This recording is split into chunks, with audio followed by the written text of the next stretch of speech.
is what we believe that Mershon was going to go with. But he goes on to say this: defendant's conduct before, during, and after the trial merits consideration.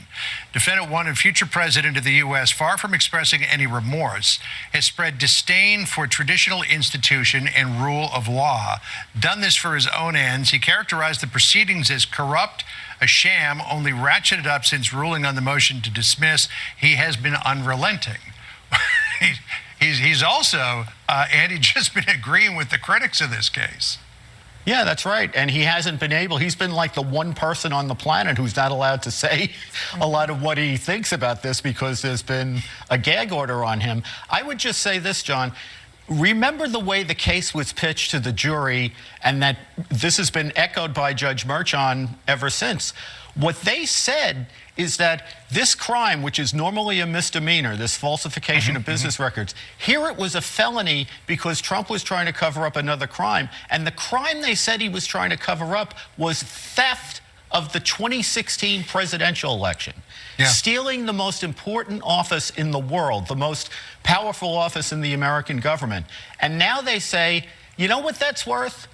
Unconditional discharge. No jail, no probation, no fine.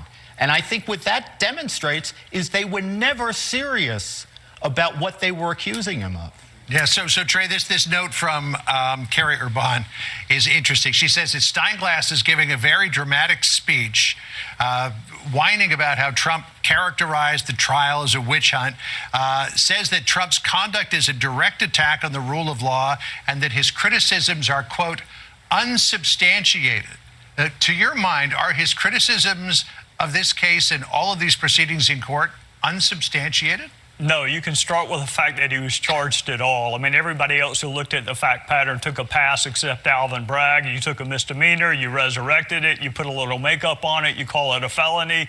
This is what I find funny, though, John. The prosecutor is arguing for the death penalty. I mean, if what you just read is what they're saying to the judge, that's a death penalty argument. Meanwhile, you're agreeing he shouldn't even be on probation. Those two don't go together. You can't make an argument that you've shown disdain for the system and whatever else he's arguing. And oh, by the way, we think the proper punishment for that is nothing. Nothing. Absolutely nothing.